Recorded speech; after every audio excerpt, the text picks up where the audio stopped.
హల్లెలూయా. దేవునికి మహిమ కలుగునుగాక. ఈ ప్రత్యేకమైనటువంటి కుటుంబ ఆశీర్వాద ప్రార్థన కూరుకకి చేరువచ్చిన మీ అందరికి కూడా ప్రభు నామమున శుభాలు తెలియజేస్తున్నాను. దేవుడు మిమ్మల్ని అందరినీ ఆశీర్వదించునుగాక. ఈ ప్రత్యేకమైనటువంటి ఈ యొక్క కూడికలో ప్రభు యొక్క మహాకృపను బట్టి ఇంతవరకు ప్రభు మనల్ని నడిపిస్తూ వచ్చున్నారు. ఈ ప్రాముఖ్యమైనటువంటి వాక్య భాగ సమయంలో మనం ముందుకు వెళ్ళడానికి ప్రయత్నం చేద్దాం. ఈ శుక్రవారం నాడు ఒక ప్రత్యేకమైనటువంటి అంశం మీద మనం ముందుకు వెళ్తున్నాం. గడిచిన అనేక వారాల నుండి ఇప్పటికీ ఇది 8వ 9వ వారం అయి ఉండొచ్చు. దానియేలు గ్రంథాన్ని మనం ధ్యానిస్తున్నాం. హల్లెలూయా. ఈ దానియేలు గ్రంథము బైబిల్లో ఒక ప్రాముఖ్యమైనటువంటి పుస్తకంగా పేర్కొనబడుతూ వచ్చింది. అఫ్కోర్స్ బైబిల్లో ఉన్నటువంటి ప్రతిదీ కూడా చాలా ప్రాముఖ్యమైనది. అయితే ఒక్కొక్క గ్రంథాన్ని మనం నేర్చుకునేటటువంటి ప్రయత్నం చేస్తున్నాం కాబట్టి మొదటిగా దానియేలు గ్రంథాన్ని, దానియేలు అనేటటువంటి భక్తుడు రాసినటువంటి ఈ పుస్తకాన్ని మనం నేర్చుకుంటున్నాం. హల్లెలూయా. మొత్తము 12 అధ్యాయాలు కలిగినటువంటి ఈ దానియేలు గ్రంథం. ఈ 12 అధ్యాయాల్లో ఇప్పటి వరకు మనం 7 అధ్యాయాల్ని ధ్యానిస్తూ వచ్చాం. 12 అధ్యాయాలని 2 భాగాలుగా చేస్తే 6 అధ్యాయాలు ఒక భాగం, 6 అధ్యాయాలు ఒక భాగంగా ఉంటుంది. 6 అధ్యాయాలన్నీ కూడా చరిత్రని సూచిస్తూ ఉంటాయి.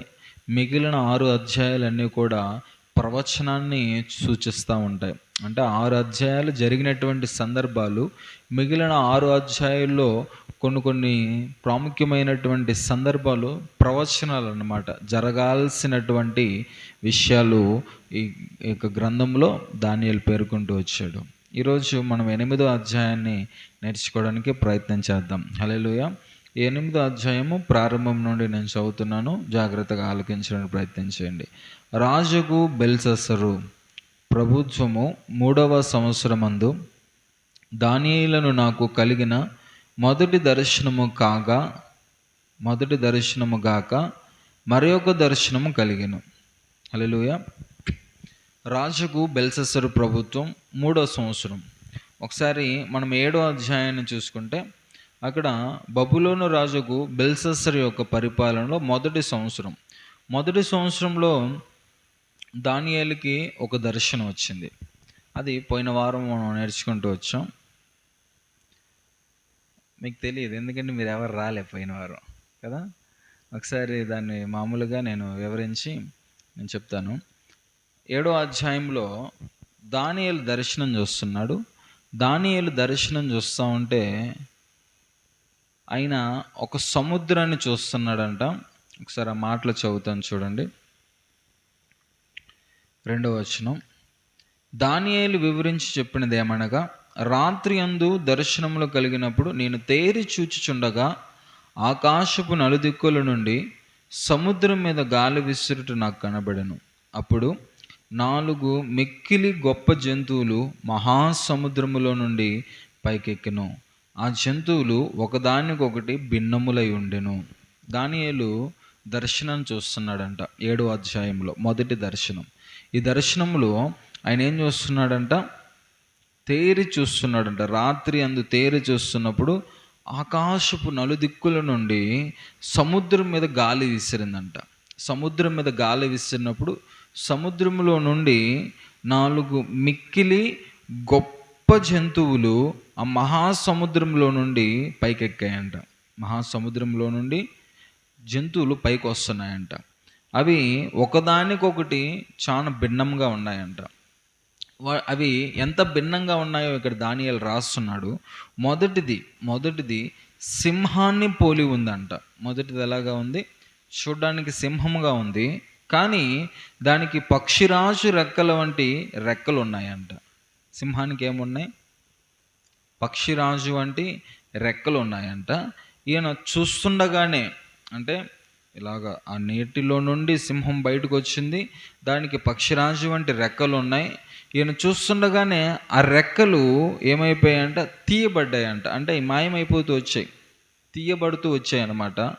వెంటనే పోయిన వెంటనే అది మనుష్యుని వలె పాదములు పెట్టుకొని నేలపైన నిలవబడెను, మరియు మానవ మనస్సు వంటి మనస్సు దానికి ఇవ్వబడిందంట. ఇది సింహం. ఆ సముద్రం నుండి సింహం బయటకు వచ్చింది. ఈ సింహానికి 2 రెక్కలు. పక్షిరాజు రెక్కలు వంటి 2 రెక్కలు ఉన్నాయంట. ఈయన చూస్తుండగానే అవి తీయబడ్డాయంట. దానిలో నుండి ఆ రెక్కలు తీసివేయబడ్డాయి. తీసివేయబడిన వెంటనే అది మనిషిలాగా 2 కాళ్ళు మోపి, యాక్చువల్గా సింహం ఎలా నిలబడుతుంది? ఎలాగ నిలబడుతుంది? 4 కాళ్ళు మోపి నిలబడుతుంది. ఇప్పుడు ఈ రెక్కలు తీసేసిన వెంటనే అది ఏమైపోయిందంట? మనిషిలాగా 2 కాళ్ళ మీద నిలబడిందంట. 2 కాళ్ళ మీద నిలబడినప్పుడు దానికి మానవ మనస్సు దానికి తీసుకొచ్చి ఇవ్వబడిందంట. ఇది సింహం. ఇది దానియేలు చూస్తున్నటువంటి దర్శనం. రెండవ జంతువు ఎలుగుబంటిని పోలి ఉన్నదంట. హల్లెలూయా. రెండవ జంతువు ఎలుగుబంటిని పోలినది. అది ఒక పార్శ్వం మీద పండుకొని తన నోట పండ్ల మధ్య 3 ప్రక్కటెముకలను పట్టుకొనినది. కొందరు లెమ్ము విస్తారముగా మాంసము భక్షింపుము అని దాంతో చెప్పారంట. రెండవది ఒక ఎలుగుబంటి, అది ఒక పార్శ్వం అనే దాని మీద పడుకొని దాని నోట్లో పళ్ళ మధ్యలో 3 ప్రక్కటెముకలు అది కొరికుందంట.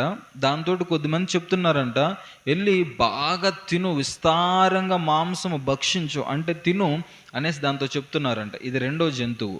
ఇప్పుడు దానియేలు 3వ జంతువు గురించి రాస్తూ వచ్చాడు. అటు పిమ్మట చిరుతపులిని పోలిన మరి ఒక జంతువును చూచితిని. దాని వీపున పక్షి రెక్కల వంటి 4 రెక్కలుండెను. దానికి 4 తలలుండెను. దానికి ఆధిపత్యం ఇవ్వబడెను. చూడండి, ఇక్కడ చిరుతపులిని పోలిన మరి ఒక జంతువు అంట. దాన్ని చూశాడంట. దాని వీపున పక్షి రెక్కల వంటి 4 రెక్కలు ఉన్నాయంట. ఇదంతా ఒక గ్రాఫిక్ సినిమా లాగా ఉంటుంది. హాలీవుడ్ సినిమాలు ఏదైనా గ్రాఫిక్స్ బాగా చేసి తీస్తే ఎలా ఉంటుందో, దానియేలు చూస్తున్నటువంటి దర్శనం కూడా అలానే ఉంది. మొదటిది సింహానికి 2 రెక్కలు ఉన్నాయి. అది అలా బయటకు వచ్చింది. దానియేలు చూస్తుండగా రెక్కలు తీయబడిన వెంటనే అది మనిషిలాగా నిలబడుతూ వచ్చింది. దానికి మనిషి యొక్క మనసును తీసుకొని వచ్చి ఇచ్చారంట. రెండవది ఎలుగుబంటిని చూశాడంట. అది పడుకొని ఉందంట ఒక పార్శ్వం మీద. దాని నోట్లో పళ్ళ మధ్యలో 3 ప్రక్కటెముకలు అది కలిగి ఉందంట. ఆ 3 ప్రక్కటెముకలు పళ్ళ మధ్యలో కొరికి ఉన్నటువంటి ఆ ఎలుగుబంటిని కొద్దిమంది చూచి, లెగు, విస్తారంగా భక్షించు, విస్తారంగా తిను అనేసి దాంతో చెప్తున్నారంట. మూడవది చిరుతపులిని పోలినటువంటి ఒక జంతువు. దీనికి 4 రెక్కలు ఉన్నాయంట. దీనికి ఎన్ని రెక్కలు ఉన్నాయి? 4 రెక్కలు ఉన్నాయంట. దీనికి ఆధిపత్యం ఇవ్వబడుతూ వచ్చిందంట. దీనికి అధికారం ఇవ్వబడుతూ వచ్చిందంట. తర్వాత అటు పిమ్మటంట ఆయన చూస్తుండగా ఘోరమును భయంకరమునకు 4వ జంతువు ఒకటి కనబడెను. అది తనకు ముందుగా నుండిన ఇతర జంతువులకు భిన్నమైనది. అది మహాబల మహాత్యములు గలది. దానికి పెద్ద ఇనుప దంతములను 10 కొమ్ములను ఉండెను. ఇది ఇంకా భయంకరం. ఇది రూపము వాటికైనా ఒక 3 రూపాలు చెప్పాడు. ఒకటి సింహం, ఇంకొకటి ఎలుగుబంటి, ఇంకొకటి చిరుతపులి. ఈ 4వ జంతువుకి అసలు రూపమే లేదు. దాని రూపం భయంకరం అంట. మహాభయంకరంగా ఉందంట. అది ఎలాగా ఉందంట? పెద్ద ఇనుప దంతాలు ఉన్నాయంట. దంతాలు ఎలాగా ఉన్నాయి? ఇనుప దంతాలు, పెద్దవి ఇనుప దంతాలు ఉన్నాయంట. దానికి 10 కొమ్ములు ఉన్నాయంట. కొమ్ములు ఎన్ని ఉన్నాయి? 10 కొమ్ములు ఉన్నాయంట. అది సమస్తమును భక్షించుచు తుత్తినీలుగా చేయుచు మిగిలిన దానిని కాళ్ళ క్రింద అనగదొక్కుతుందంట. అన్నీ తినేస్తుందంట, సమస్తాన్ని తినేస్తుందంట, అనగదొరుకుతుందంట, మిగిలిన దాన్ని అంట కాళ్ళ క్రింద తొక్కేస్తుందంట. దానియేలు అలానే చూస్తున్నాడంట దాన్ని. ఇదంతా దర్శనం. దానియేలు అలానే చూస్తూ ఉంటే ఆయన కనిపెడుతున్నాడంట. ఆ 10 కొమ్ముల్లో ఒక చిన్న కొమ్ము వాటి మధ్యలో లేచిందంట. 10 కొమ్ములలో ఒక చిన్న కొమ్ము వాటి మధ్యలో లేచిందంట. ఈ చిన్న కొమ్ముకి ఏముందంటే ఒక ప్రత్యేకత. ఈ చిన్న కొమ్ముకి స్థలం ఇవ్వడానికి ఆ కొమ్ముల్లో 10 కొమ్ములు ఉన్నాయి కదా, దాంట్లో 3 కొమ్ములు పెరికి వేయబడ్డాయంట, అంటే తీసివేయబడ్డాయి. 10, అందులో ఒక చిన్న కొమ్ము రావడం కోసం 3 కొమ్ములు తీసేసింది. ఇప్పుడు ఈ చిన్న కొమ్ముకు ఉన్నటువంటి ప్రత్యేకత ఏంటంటే, మానవులకి ఉన్నటువంటి కన్నులు ఉన్నాయంట, దానికి గర్వముగా మాట్లాడే నోరుందంట. ఏదో ఒక పెద్ద ఆకారంతో ఉండినటువంటి జంతువు, దానికి పెద్ద ఇనుప దంతాలు ఉన్నాయి, దాని తలపైన 10 కొమ్ములు ఉన్నాయంట. 10 కొమ్ముల్లో 3 కొమ్ములు తీసేశారంట, ఒక చిన్న కొమ్ము వచ్చిందంట. ఆ చిన్న కొమ్ముకి 2 కళ్ళు, మాట్లాడే నోరుందంట. కొద్దిమందికి రాత్రి నిద్ర కూడా పట్టకపోవచ్చు. అంటే అంత భయంకరమైనటువంటి జంతువు, 4వ జంతువు. ఇది ఏంటి అనేది దానియేలుకి అర్థం కావట్లే. తర్వాత 9వ వచనం, సింహాసనం వేయబడినాయంట, మహావృద్ధుడు ఒకడు వచ్చాడంట, తీర్పు జరుగుతుందంట. ఈ గర్వంగా మాట్లాడేటటువంటి నోరు కలిగినటువంటి జంతువు బాగా గర్వంగా మాట్లాడుతుందంట. అది గర్వంగా మాట్లాడేసరికి అక్కడ ఉన్నటువంటి పరిచారకులు వాళ్ళందరూ కూడా వచ్చి దాన్ని చంపేశారంట. అంతిమ విజయము దేవునికి ఇవ్వబడుతూ వచ్చిందంట. ఇది 7వ అధ్యాయంలో దానియేలు చూసినటువంటి మొదటి దర్శనం. ఈ 4 జంతువులు 4 రాజ్యాలు. ఈ 4 జంతువులు 4 రాజ్యాలు. ఈ 4 రాజ్యాల్లో 3 రాజ్యాల యొక్క పనులు సింహము, ఎలుగుబంటి, చిరుతపులి. ఈ 3 రాజ్యాల యొక్క స్థితులు అయిపోయాయి, జరిగిపోయాయి. ఈ 4వ జంతువు, భయంకరమైనటువంటి జంతువు ఉంది చూసారా, అది జరగాలి, ఇంకా జరగలే. అది ప్రవచనము, అది జరగాల్సినటువంటి స్థితి. ఇప్పుడు ఆ స్థితుల మధ్యలోనే మనం నివసిస్తున్నాం. 3 జంతువులు. మొదటి జంతువు అప్పుడు బబులోను ప్రాంతాన్ని పరిపాలిస్తున్నటువంటి నెబుకద్నెజరు రాజును గురించినటువంటి ఆ యొక్క జంతువు సింహం. రెండవది ఇంకొక రాజ్యానికి సంబంధించినటువంటి జంతువు ఎలుగుబంటి. 3వది చిరుతపులి ఉంది కదా. ఈ చిరుతపులి అలెగ్జాండర్ ది గ్రేట్ అనేటటువంటి రాజు, గ్రీసు దేశానికి సంబంధించినటువంటి రాజుకి సంబంధించినటువంటి ఆ రాజ్యాన్ని గురించినటువంటి జంతువు చిరుతపులి. ఈ 3 రాజ్యాలు కూడా అయిపోయాయి. నెబుకద్నెజరు చనిపోయాడు. ఎలుగుబంటికి సంబంధించినటువంటి ఆ రాజ్యము గతించిపోయింది. ఈ అలెగ్జాండర్ అనేటటువంటి ఈ రాజుకు సంబంధించినటువంటి రాజ్యం, అలెగ్జాండర్ భారతదేశంలోనే చనిపోయాడు. ఈ 3 రాజ్యాలు అయిపోయాయి. 4వ రాజ్యమే ఇప్పుడు మనం ఉంటున్నటువంటి రాజ్యం. అది ఇప్పుడు భయంకరమైనటువంటి పరిస్థితి. దానికి ఆకారం లేదు, దానికి ఏం లేదు జంతువుకి, కానీ అది చాలా భయంకరం. కానీ అదేంటి, చాలా భయంకరంగా ఉంది. దానికి కన్నులు ఉన్నాయి, దానికి గర్వంగా మాట్లాడే నోరుందంట. అది సమస్తాన్ని ఏం చేస్తుందంట, సమస్తాన్ని భక్షిస్తుందంట, సమస్తాన్ని తుత్తునీలుగా చేస్తుందంట, సమస్తాన్ని కాళ్ళ క్రింద వేసి తొక్కుతుందంట. ఈ లోకంలో సాతాను యొక్క ప్రభావం, సాతాను యొక్క కార్యాలు, అపవాది యొక్క క్రియలు చూడండి. ప్రస్తుతం ఎంతో టెక్నాలజీ ఉన్నటువంటి దినాలు కదా. ఇదివరకు ఇటువంటి టెక్నాలజీ అనేది లేదు. టెక్నాలజీ వస్తుంది, కాలక్రమేణా అన్ని స్థితులు మారుతున్నాయి. స్థితులు మారుతున్న కొలది మనిషి దేవునికి ఎక్కువగా సమీపస్తుడుగా ఉండాలి. కానీ మనిషి ఏమైపోతున్నాడంటే దేవునికి దూరస్తుడైపోతున్నాడు, దేవుని కృపకి దూరస్తుడైపోతున్నాడు, దేవుని యొక్క ఉద్దేశాలకి దూరస్తులైపోతున్నారు. చూడండి, ఈరోజు ఎంతో అవకాశాన్ని దేవుడు మనకి ఇచ్చాడు కదా. మంచి వాతావరణాన్ని కూడా దేవుడు మనకి ఇచ్చాడు. మనకి ఎన్నో విధాలుగా దేవుడు మనకి సహాయం చేస్తున్నాడు. ఈరోజు మనం ఏమై ఉన్నామో అది కేవలం దేవుని యొక్క కృప వల్ల మాత్రమే అయి ఉన్నాం కదా. ఈరోజు విస్తారమైన కుండపోత వర్షం పడుంటే మీరు ఏ పనైనా చేయగలిగి ఉండేవాళ్ళ కదా. ఎవరు కూడా ఏ పని కూడా చేసేవాళ్ళు కాదు, అడుగు కూడా బయట పెట్టగలిగే వాళ్ళు కాదు కదా. కానీ దేవుడు ఒక మంచి వాతావరణాన్ని ఇచ్చాడు. చిన్న జల్లు పడినా భయంకరమైనటువంటి పరిస్థితులు ఏమీ తీసుకురాకుండా మన పక్షముగా ఆయన మనకి మేలు చేస్తున్నాడు.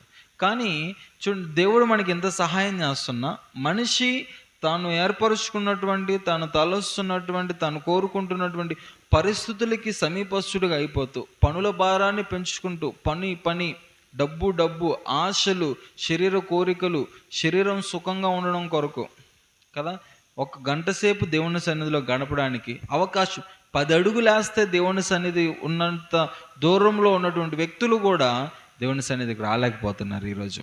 అదే ఆ 4వ జంతువు తినేస్తుంది, మన జీవితాలను తినేస్తుంది, మన యొక్క ఆశీర్వాదాన్ని తినేస్తుంది, మనల్ని తుత్తునీలుగా చేసేస్తుంది, కాళ్ళ క్రింద వేసి త్రొక్కుతుంది. దీన్ని ఈరోజు అర్థం చేసుకోవట్లేదు ప్రజలు.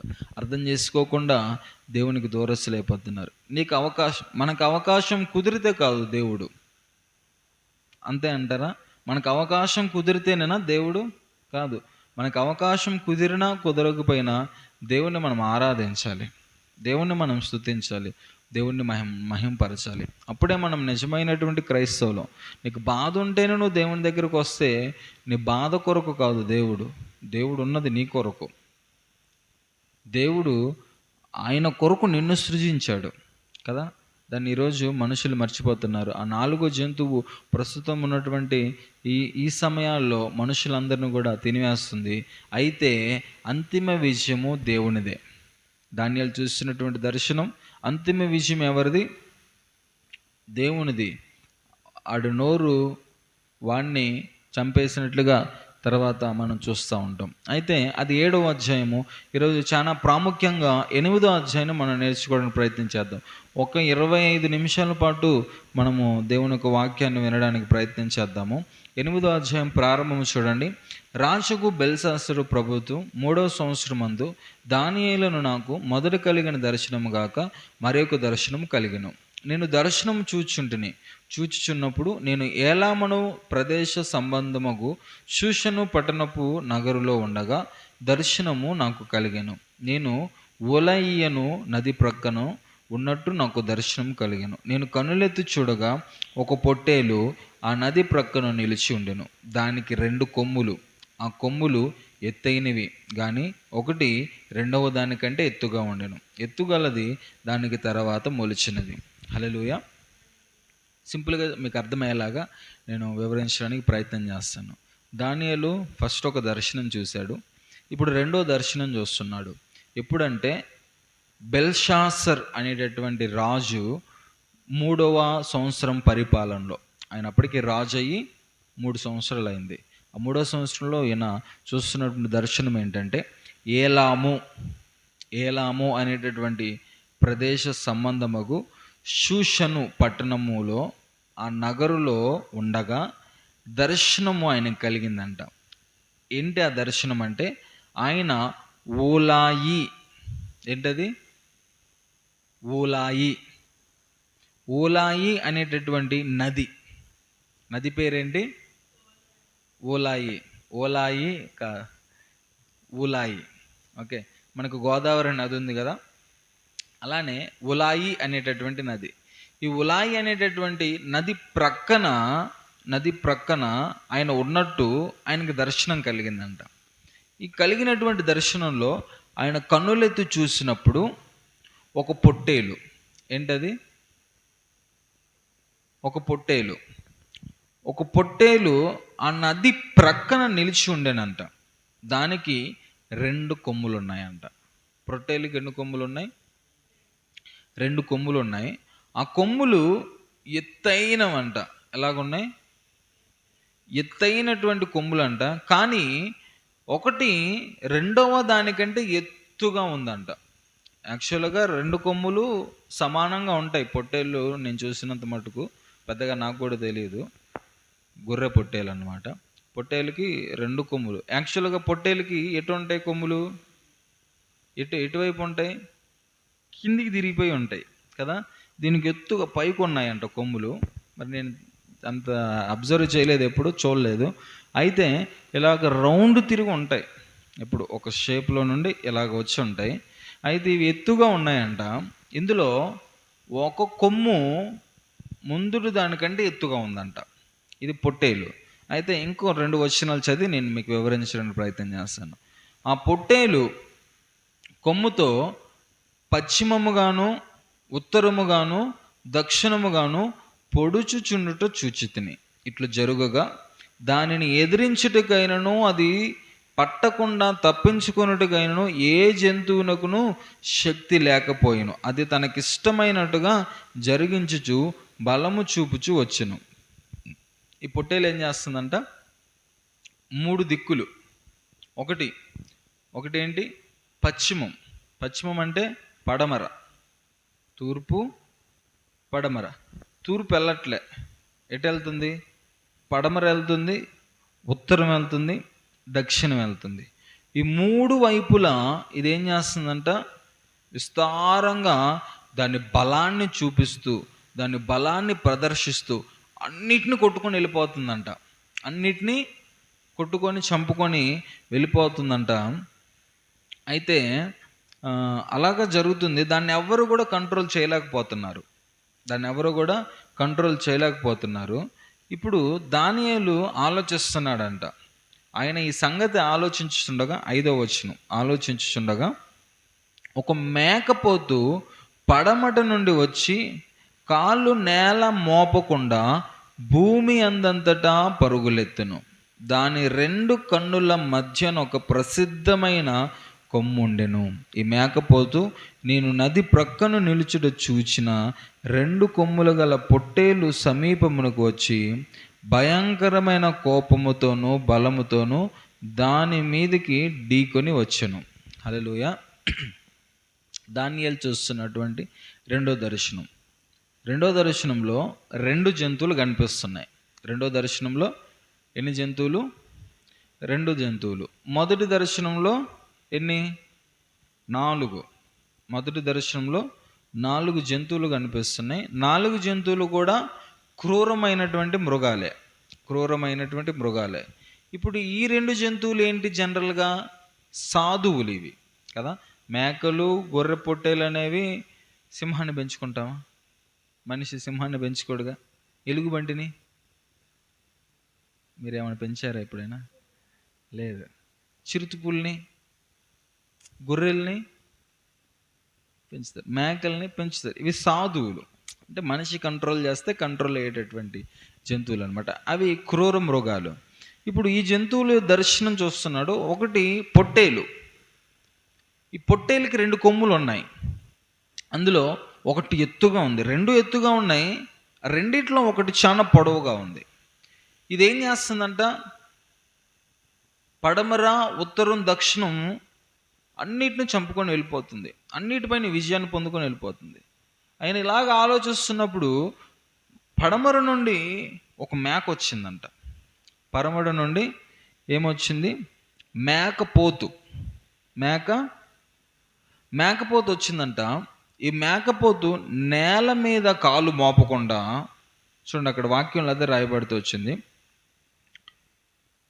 కాళ్ళు నేల మోపకుండా భూమి అన్నంతటా పరుగెలెత్తును. దాని 2 కన్నుల మధ్యన ఒక ప్రసిద్ధమైన కొమ్ము ఉందంట. మేకకి 2 కన్నులు ఉన్నాయి. ఆ 2 కన్నుల మధ్యలో ఒక ప్రసిద్ధమైనటువంటి కొమ్ము ఉందంట. ప్రసిద్ధమైనటువంటి కొమ్ము ఉంది. మనం చాలా జాగ్రత్తగా ఆలకించాలి. ఈ మేకపోతు ఏం చేసిందంట? వెళ్ళి దాన్ని ఢీ కొట్టిందంట. మేకపోతు పొట్టేల్ని ఢీ కొట్టిన తర్వాత ఆయన చూస్తుండగానే ఆ మేకపోతు పొట్టేలుని కలిసి మిక్కిలి రౌద్రము గలదై దాని మీదకు వచ్చి ఆ పొట్టేలును గెలిచి దాని 2 కొమ్ములను పగలగొట్టెను. ఆ పొట్టేలు దానిని ఎదిరింపలేకపోయినందున ఆ మేకపోతు దానిని నేలను పడవేసి త్రొక్కుచుండెను. దాని బలమును అణిచి ఆ పొట్టేలును తప్పించుట ఎవరి చేతనూ కాకపోయెను. ఆ మేకపోతు అత్యధికముగా బలము చూపుచూ వచ్చెను. అది బహుగా పుష్టి నొందగా దాని పెద్ద కొమ్ము విరిగిన దానికి బదులుగా 4 ప్రసిద్ధమైన కొమ్ములు ఆకాశపు నలుదిక్కులకు 4 పెరిగెను. ఈ కొమ్ములలో ఒక దానిలో నుండి ఒక చిన్న కొమ్ము మొలిచెను. అది దక్షిణముగాను తూర్పుగాను ఆనంద దేశపు దిక్కుగాను అత్యధికముగాను బలిసెను. ఆకాశ సైన్యమునంతనంటుగా పెరిగి నక్షత్రంలో కొన్నిటిని పడవేసి కాళ్ళ క్రింద అనగదొరుకుచుండెను. హల్లెలూయా. ఇది దానియేలు చూసినటువంటి దర్శనం. సింపుల్గా చెప్పాలంటే ఒక పొట్టేలు ఉంది, దానికి 2 కొమ్ములు ఉన్నాయి, ఒకదానికంటే ఒకటి ఎత్తుగా ఉంది. ఇది 3 దిక్కుల్లో వెళ్ళి అన్నిటిని నాశనం చేస్తుంది. పడమర నుండి ఒక మేకపోతు వచ్చింది, అది నేల మీద కాలు మోపట్లేదంట. ప్రపంచం అంతా కూడా అది తిరిగేసింది. ప్రపంచమంతా తిరిగేసి అదేం చేసింది, వెళ్ళి పొట్టేలుతో గొడవ పెట్టుకొని పొట్టేలుని కొట్టేసి పొట్టేలుని చంపేసిన తర్వాత ఇప్పుడు ఆధిపత్యం వహిస్తుంది. ఇది పెద్దగా అయిపోయిన తర్వాత దాని కొమ్ము ఉంది చూసారా, ఆ కొమ్ము విరిగిపోయిందంట. పుష్టినుంది, దాని పెద్ద కొమ్ము విరిగిన దానికి బదులుగా, ఆ కొమ్ము విరిగిపోయిన దానికి బదులుగా 4 చిన్న కొమ్ములు వచ్చాయంట. అవి ఆకాశపు నలుదిక్కులకు పెరిగిపోయాయంట. ఈ కొమ్ముల్లో ఒకదానిలో నుండి ఒక చిన్న కొమ్ము మొలిచిందంట. అది దక్షిణముగాను తూర్పుగాను ఆనంద దేశపు దిక్కుగాను అత్యధికంగా బలిసిందంట. నాకు తెలుసు, నేను మీకు ఇంతవరకు చెప్పింది మీకు ఒక్క ముక్క కూడా అర్థం కాలేదనేసి. ఓకే, ఆ పొట్టేలు ఏంటి, ఆ మేక ఏంటి, అసలు ఏంటిది, ఆ దర్శనం ఏంటి, మీకు చాలా కన్ఫ్యూజన్గా ఉండొచ్చు. ఎందుకంటే నేనే చాలా రోజుల నుండి, పోయిన వారం నుండి ఈ వారం వరకు ఎంతో ప్రార్థన చేస్తూ, చదువుతూ, వెతుకుతూ, ఇంటర్నెట్లో సెర్చ్ చేస్తూ, దీని గురించి అనేక దైవజనులు చెప్పినటువంటి వర్తమానాలు, వాటిలో నుండి కొన్ని పాయింట్స్ నేర్చుకుంటూ ఈ యొక్క వర్తమానం అనేది నేను సిద్ధపరుస్తూ వచ్చాను. ఇది చాలా ప్రాముఖ్యమైనటువంటి ఒక వర్తమానం అన్నమాట. చాలా ప్రాముఖ్యమైనటువంటి ఒక సందర్భం. ఇప్పుడు మనం గమనిస్తే ఈ దర్శనము ఎప్పుడు దానియేలుకు వచ్చిందంటే క్రీస్తు పూర్వం 551లో ఈ దర్శనం వచ్చింది. పొట్టేలు ఉంది కదా, యాక్చువల్గా నేను చాలా రాశాను. ఇదంతా చెప్పడానికి 1 గంటన్నర సమయం పడుతుంది. కానీ నాకు తెలుసు మీరు అంత వినలేరు అనేసి నేను జస్ట్ 10 నిమిషాల్లో చెప్పేసి ముగించేస్తాను. 551లో దానియేలుకి దర్శనం వచ్చింది ఈ విషయం. ఇప్పుడు 2 కొమ్ములు ఉన్నాయి కదా పొట్టేలుకి, 2 కొమ్ములు 2 రాజ్యాలు. 2 కొమ్ములు 2 రాజ్యాలు. ఆ 2 కొమ్ముల పొట్టేలు ఒకటి మాదియా పారసీక రాజ్యములను సూచిస్తుందంట. ఒకటేంటి, మాదీయులు అనేటటువంటి రాజ్యం, ఇంకోటి పారసీకీయులు అనేటటువంటి రాజ్యం. ఈ 2 కొమ్ములలో ఎక్కువ బలము కలిగినది పారసీక రాజ్యం. ఒకటేంటి, మాదియా అనేటటువంటి రాజ్యం, ఇంకోటి పారసీక. మీరు అట్లీస్ట్ ఒక 10వ తరగతి వరకు చదువుంటే సోషల్లో ఇవన్నీ ఉంటాయి. అంటే చదివిన వాళ్ళు కరోనా వల్ల పాస్ అయితే వాళ్ళకి తెలియదు ఏముంటాయి అనేది కదా. ఈవిడేమో కరోనా పాసు, మీరేమో 10వ తరగతి వరకు వెళ్ళలేదు. కాబట్టి మాదీయులు పారసీకీయులు ఇట్లాంటి వాళ్ళంటే మనకి తెలియదు, మన చరిత్ర అన్నమాట. అది పూర్వం జరిగినటువంటి చరిత్ర. ఈ మాదీయులు పారసీకీయులు, ఇందులో ఎత్తైనటువంటి కొమ్ము ఉంది కదా, ఎత్తైనటువంటి కొమ్ము పారసీకులటువంటి రాజులను చూపిస్తుందంట. ఆ సమయంలో మాదియా పారసీకులకు ఎదురే లేదంట. మాదియా పారసీకులకి ఎదురే లేదు. వీళ్ళు ఎటెళ్ళి యుద్ధాలు గెలుస్తున్నారు, పడమర వెళ్తున్నారు. పడమర పక్కలో ఉన్న పశ్చిమాన ఉన్నటువంటి రాజ్యాలన్నింటినీ గెలుస్తున్నారు, ఉత్తరాన ఉన్నటువంటి రాజ్యాలన్నింటినీ గెలుస్తున్నారు, దక్షిణాన ఉన్నటువంటి రాజ్యాలన్నింటినీ గెలుస్తున్నారు. కానీ తూర్పుకు రావట్లేదు వీళ్ళు. ఈ ఇద్దరు రాజులు ఎటు రావట్లేదు, తూర్పు వైపున ఉన్నటువంటి రాజ్యాల వైపుకి వీరు రావట్లేదు. తూర్పున ఎవరున్నారంటే మన భారతదేశం, చైనా దేశం. ఈ 2 దేశాలు తూర్పున ఉన్నాయి వాళ్ళకి, ఇటు పక్క వాళ్ళు రాలే. ఈ 3 పశ్చిమము, ఉత్తరము, దక్షిణం, ఈ ప్రాంతాలన్నింటినీ కూడా వీళ్ళు ఏం చేస్తున్నారు, వెళ్ళి యుద్ధాలు చేస్తున్నారు. వాళ్ళకి ఎదురు లేదు. అయితే ఆ తర్వాత మేకపోతు కనిపించింది కదా, ఈ మేకపోతు ఎవరిని సూచిస్తుందంటే గ్రీసు అనేటటువంటి రాజ్యాన్ని సూచిస్తుంది. ఎవరిని? గ్రీసు అనేటటువంటి రాజ్యాన్ని సూచిస్తుంది. గ్రీసు మాసిదోనియా సామ్రాజ్యానికి మొదటి రాజు అలెగ్జాండర్. ఈ పేరు ఎప్పుడైనా విన్నారా? ఈ పేరు ఎప్పుడు వినలేదు కదా. కొంచెం చెప్పాను కదా, 10th క్లాస్ వరకు చదువుకున్న వాళ్ళకైతే అలెగ్జాండర్ తెలుస్తుంది. నువ్వు ఎప్పుడైనా చదువుకునే టైంలో విన్నావా? అలెగ్జాండర్ పేరు విన్నావా? తలవపాలి. హల్లెలూయా. ఓకే. అలెగ్జాండరు మాసిదోనియా సామ్రాజ్యానికి మొట్టమొదటి రాజు. ఈ మాదియా పారసీక రాజ్యాలు ఉన్నాయి కదా, ఈ రాజ్యాలన్నీ కూడా విస్తృతంగా గెలుస్తున్నాయి, పోరాడుతున్నారు. అయితే ఈ గ్రీసు మాసిదోనియా రాజ్యానికి ఈ అలెగ్జాండర్ అనేటటువంటి వ్యక్తి రాజుగా ఉన్నాడు. ఈయన ఏం చేస్తున్నాడంటే వీళ్ళని ఓడిస్తూ వచ్చాడు. ఎవరిని?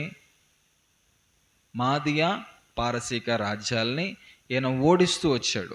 అదే కదా దర్శనం ఆయన చూసింది. ఇది జరగక ముందు 5 క్రీస్తుపూర్వం 551లో దానియేలుకు వచ్చినటువంటి దర్శనం ఇది. అయితే పొట్టేలు మేకపోతు అనేసి దానియేలు ఏ ప్రవచనం అయితే చెప్పాడో, దర్శనం ద్వారా ఏ ప్రవచనం అయితే చెప్పాడో సేమ్ అదే జరుగుతూ వచ్చింది. అలానే జరుగుతూ వచ్చింది. ఈ అలెగ్జాండరు రాజు అయ్యి ఈ మాదియా పారసీక రాజ్యాలను గెలిచాడు. అలెగ్జాండరు ఎన్ని సంవత్సరాలకి రాజు అయ్యాడంటే 20 సంవత్సరాలకి రాజు అయ్యాడు. ఎన్ని సంవత్సరాలకి? ఇప్పుడు 20 సంవత్సరాల వయసులో ఉన్నవాడిని ఇక్కడ తీసుకొచ్చి పలానా ఊరు వెళ్ళిరారా అంటే అది వెళ్ళలేడు. ఎందుకు? ఇప్పుడు వాళ్ళు చెప్పాను కదా, 4వ జంతువు చేతుల్లో ఉన్నారు. ఎందులో? 4వ జంతువు చేతుల్లో ఉన్నారు. అలెగ్జాండర్ 20 సంవత్సరాలకి రాజు అయ్యాడు. 20 సంవత్సరాలకు రాజు అయినటువంటి అలెగ్జాండర్కి ప్రపంచం ఇచ్చినటువంటి బిరుదు ఏంటంటే అలెగ్జాండర్ ది గ్రేట్. అలెగ్జాండర్ లాంటి రాజు లేడు. ఎందుకంటే అలెగ్జాండర్ ప్రపంచమంతటిని గెలిచాడంట. అలెగ్జాండర్ ఏదైనా దేశానికి అడుగు పెడితే ఆ దేశంలో ఉన్నటువంటి సైన్యము గడగడ వణికిపోయేదంటే. ఎన్ని సంవత్సరాల్లో చేసి 20 సంవత్సరాలు. మూతి మీద సరిగా మేసం కూడా రానటువంటి వయసు. అటువంటి వయసు కలిగినటువంటి అలెగ్జాండర్ని ప్రపంచము ఎదుర్కోలేకపోయింది. ప్రపంచమంతటిని కూడా అలెగ్జాండర్ గెలిచాడు. అలెగ్జాండర్ అడుగుపెట్టినటువంటి ప్రతి దేశాన్ని అలెగ్జాండర్ స్వతంత్రించుకున్నాడు. అలెగ్జాండర్ ప్రతిదీ గెలిచాడు. గెలిచినటువంటి అలెగ్జాండర్ మన భారతదేశంలోనికి కూడా వచ్చాడు. మన భారతదేశాన్ని కూడా గెలిచాడు. చివరికి మన భారతదేశంలోనే చనిపోయాడు ఆయన. 20 సంవత్సరాలకి రాజు అయ్యాడు. 33 అంటే క్రీస్తు పూర్వం 323లో అతను చనిపోయాడంట. ఎప్పుడు? క్రీస్తు పూర్వం 323 సంవత్సరంలో అలెగ్జాండర్ చనిపోయాడు. దానియేలుకి 551లో దర్శనం. సుమారు 180 సంవత్సరాలు, అంటే ఇంచుమించు 150 నుండి 180 సంవత్సరాల మధ్యలో ఆ నెరవేర్పు అనేది జరుగుతూ వచ్చింది. దానియేలు ఏ దర్శనాన్ని అయితే చూశాడో ఆ విధంగానే ఆ కార్యమంతా కూడా జరుగుతూ వచ్చింది. ఈ అలెగ్జాండర్ అన్నిటినీ గెలిచి మహాబలం పొందిందనేసి ఇక్కడ రాయబడుతూ వచ్చింది కదా. పుష్టి నొందగా చనిపోయాడంట. చనిపోయిన తర్వాత తన కింద ఉన్నటువంటి 4 వ్యక్తులు తను సంపాదించినటువంటి ప్రపంచాన్ని కూడా పంచుకున్నారంట. ఈ ప్రపంచాన్ని పంచుకున్నారంట.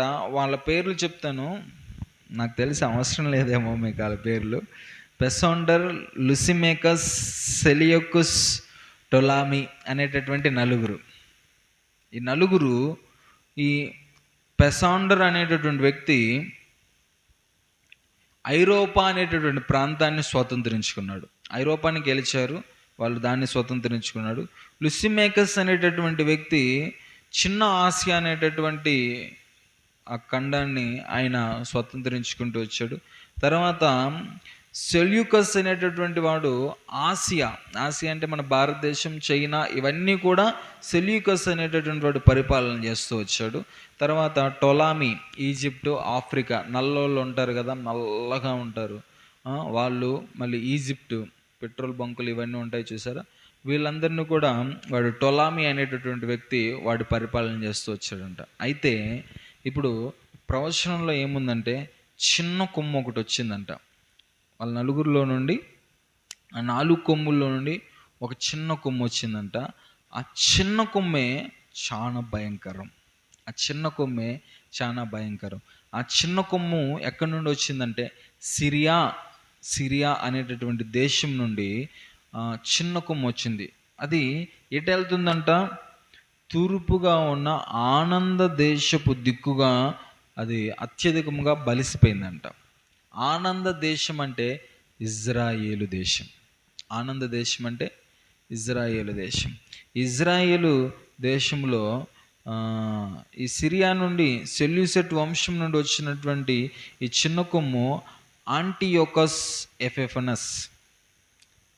యాంటియోకస్ చెప్పండి. యాంటియోకస్.